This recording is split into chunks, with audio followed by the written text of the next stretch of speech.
বিভিন্ন খাল খনন করে গেছিল শহীদ প্রেসিডেন্ট জিয়াউর রহমান। আর ওনাদের দুজনের সুযোগ্য উত্তরসূরি এই মাঠে 2001 সালে আমাদের দেশনেত্রী বেগম খালেদা জিয়া 18 কোটি মানুষের হৃদয়ের স্পন্দন এই মাঠে এসে গেছে এবং আমাদের সরাইলের বিভিন্ন খাল খনন করে গেছিল শহীদ প্রেসিডেন্ট জিয়াউর রহমান। আর ওনাদের দুজনের সুযোগ্য উত্তরসূরি আগামী দিনে যাকে আল্লাহ চাহিদু ভাবি প্রধানমন্ত্রী তারেক রহমান আসছে, সেটারও আসলে আপনি গণিয়া অনুভব করতে পারবেন না। ওই দিন আপনি দেখবেন যে ঐতিহাসিক একটা মহাসমাবেশ হবে ইনশাল্লাহ। আসলে তারেক রহমান বিএনপির বর্তমান চেয়ারম্যান এবং ওনার আগমনকে কেন্দ্র করে এই গোটা সরাইল উপজেলা, সরাইল, আশুগঞ্জ, সমস্ত ব্রাহ্মণবাড়িয়া জেলাতে একটা আনন্দঘন উৎসব পরিবেশ আমেজ তৈরি হয়েছে।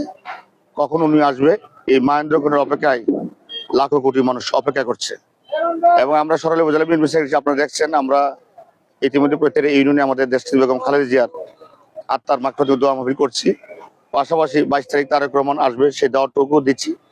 এবং আমাদের সরাইল এখন মিডিয়া আপনাদের মাধ্যমে ঘরে ঘরে পৌঁছে গেছে তারেক রহমান 22 তারিখ আসছে। এখন কখন আসছে সেই অপেক্ষায় কোনো মানুষ দেখবেন, আপনি গত এক সপ্তাহ যাবত দেখবেন মাঠে সবসময় এই সন্ধ্যার পরে হাজার হাজার মানুষ এই আসে, এই যে দেখে যে তারেক রহমানের আসবে, একটা ঐতিহাসিক মহাসমাবেশ হবে।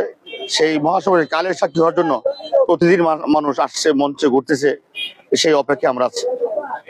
আর সরাইল উপজেলা বিএনপি সবাই ঐক্যবদ্ধভাবে সকল মত দল গ্রুপের ঊর্ধ্বে থেকে আমরা সকলেই ঐক্যবদ্ধ একই কাতারে এসে তারেক রহমানের আগমনকে, আমরা মহা আগমনকে একটা উৎসব মুখর এবং ঐতিহাসিক মান্দ্রায়ণ করার লক্ষ্যে কাজ করে যাচ্ছি। পাশাপাশি আমরা খেজুর গাছ মার্কা যে দানিশীষ খেজুর গাছ, সেই লক্ষ্যে কাজ করছি এবং তারেক রহমানের আসার পর যে বার্তা দেবে এবং যে গণজোয়ার সৃষ্টি হবে সেই গণজোয়ার মাধ্যমে 22 তারিখের বিজয় বিপ্লব করবে ইনশাল্লাহ।